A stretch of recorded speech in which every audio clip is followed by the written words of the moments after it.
Assalamualaikum warahmatullahi wabarakatuh. Selamat siang. Waalaikumsalam warahmatullahi wabarakatuh. Selamat siang. Saya selaku moderator dari kelompok 5 akan membawakan hasil dari tugas kelompok kami.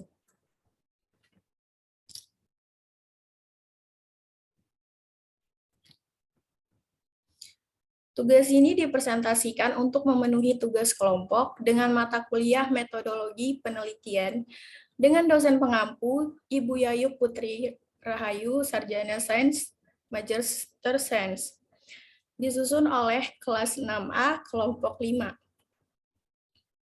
Kelompok 5 beranggotakan oleh Elma Natasha, Juhri Plantika, saya sendiri Lulu Ilma Koyurnisa, Wike Jurida, dan Desi Indah Tambunan. Baik, di sini ada jurnal rujukan yang kami gunakan dengan judul Proses Penelitian, Masalah Variabel, dan Paradigma Penelitian yang dibuat oleh Hikmatur Rida. Baik, di bab 1 ini ada pendahuluan dengan latar belakang. Variabel penelitian digunakan dalam suatu penelitian untuk mencari tahu pengaruh akibatnya terhadap subjek penelitian. Subjek penelitian adalah sesuatu yang akan diteliti untuk mendapatkan informasi lebih lanjut. Variabel penelitian adalah suatu atribut, nilai atau sifat dari objek, individu atau kegiatan yang mempunyai banyak variasi tertentu antara satu dan lainnya, yang telah ditentukan oleh peneliti untuk dipelajari dan dicari informasinya, serta ditarik kesimpulannya. Beberapa definisi variabel menurut para ahli. Yang pertama menurut Hatch and Farhadi, tahun 1981. Variabel dapat didefinisikan sebagai atribut seseorang atau objek yang mempunyai variasi antara satu orang dengan yang lain, atau satu objek dengan objek yang lainnya. Yang kedua, menurut Kerlinger, di tahun 1973, menyatakan bahwa variabel adalah konstruk atau sifat yang akan dipelajari. Misalnya, tingkat aspirasi, penghasilan, pendidikan, status sosial, jenis kelamin, golongan gaji, produktivitas kerja, dan lain-lain. Selanjutnya, di 1.2 ada rumusan masalah. Yang pertama itu, apa pengertian dari variabel penelitian? Yang kedua, beberapa jenis variabel yang ada. Dan yang terakhir, bagaimana pengukuran variabel? Selanjutnya di poin 1.3 ada tujuan. Yang pertama, untuk mengetahui pengertian variabel penelitian. Yang kedua, mengetahui cara menentukan variabel penelitian. Dan yang ketiga, mengetahui karakteristik variabel penelitian. Baik, akan dilanjutkan oleh rekan saya.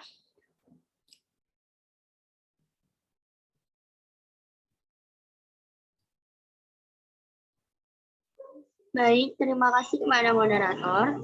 Kemudian yang kedua ada tinjauan pustaka. Pertama, pengertian variabel penelitian. Variabel penelitian adalah karakteristik yang dimiliki pada subjek penelitian yang bervariasi atau beragam. Variabel adalah sesuatu yang bisa diragamkan, bisa dikelompokkan menjadi dua atau lebih. Misalnya jenis kelamin, kecerdasan, kemampuan verbal, dan lapisan sosial.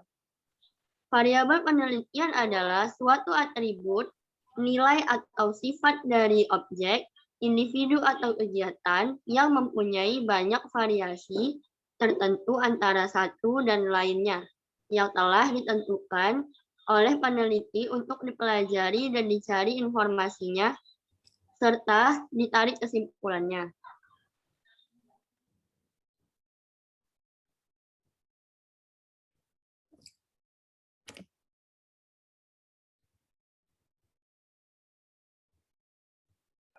Kemudian ada macam-macam variabel.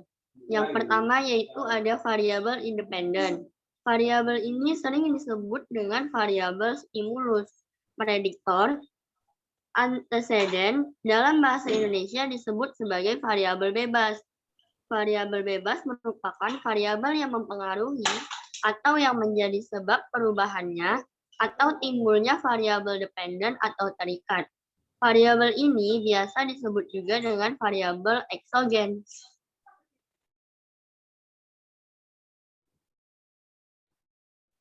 Nah, kemudian yang kedua, di sini ada variabel dependen.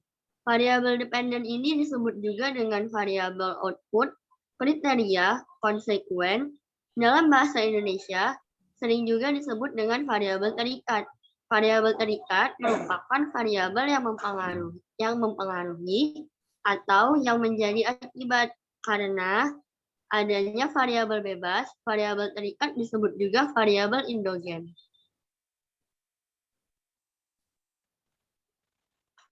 Baik, akan dilanjutkan oleh rekan saya. Baik, yang selanjutnya adalah variabel moderator.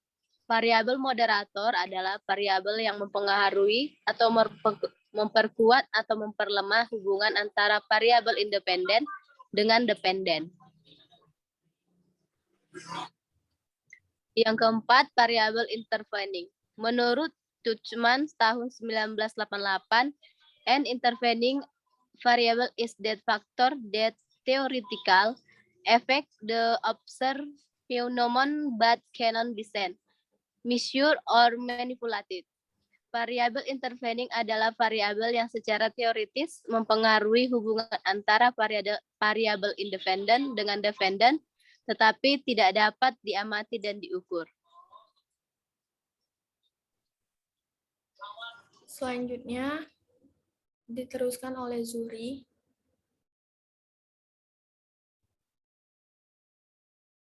Variabel kontrol adalah variabel yang dikendalikan atau dibuat konstan sehingga hubungan variabel independen terhadap independen tidak dipengaruhi oleh faktor luar yang tidak diteliti. 2.3 skala pengukuran variabel penelitian. 1. Skala nominal. Skala nominal adalah sekelompok variabel yang terdiri dari anggota yang punya karakter yang sama. Contoh skala nominal. Golongan darah bisa dibedakan antara golongan darah A, B, O, dan AB. Jenis kelamin dibedakan antara laki-laki dan perempuan. Suku bangsa bisa dibedakan seperti Jawa, Sunda, Bugis, dan Dayak. Pekerja bisa dibedakan seperti buruh, petani, pedagang, dan PNS. 2. Skala ordinal. Skala ordinal adalah skala variabel yang dikelompokkan berdasarkan peringkat, urutan, jabatan. Contoh skala ordinal adalah tingkatan pendidikan, TK, SD, SMP, SMA, dan kuliah. Pendapatan rendah, sedang, dan tinggi. Sikap tidak setuju, ragu, setuju. Baik, akan dilanjutkan oleh Wike Julida. Baik, selanjutnya 2.3.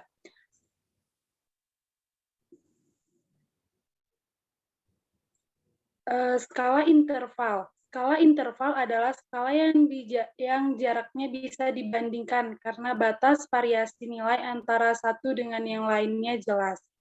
Skala interval digunakan untuk mengukur perbedaan jarak atau pengamatan yang kurang jelas.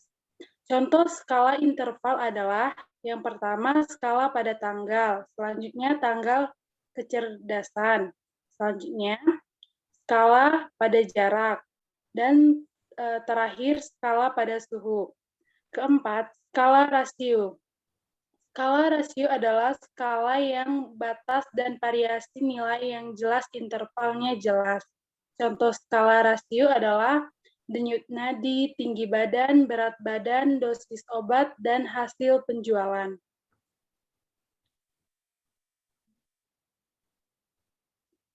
Bab 3-nya kesimpulan dan saran.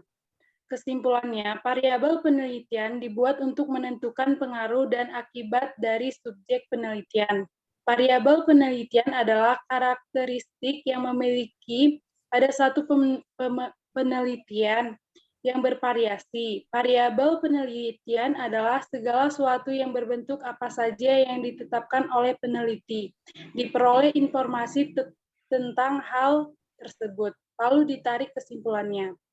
Sarannya, tentu terhadap penulisan yang sudah menyadari jika dalam penyusunan makalah ini di atas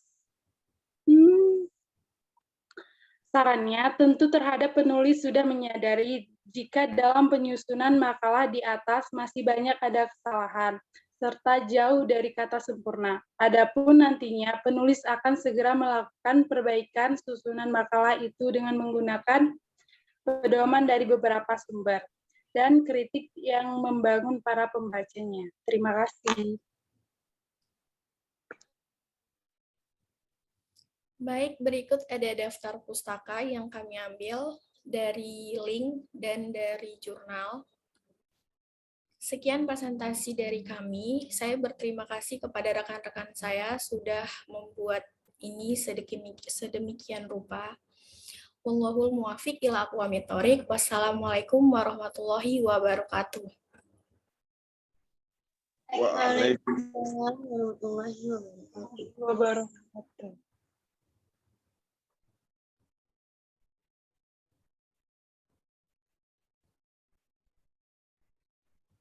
Wabarakatuh.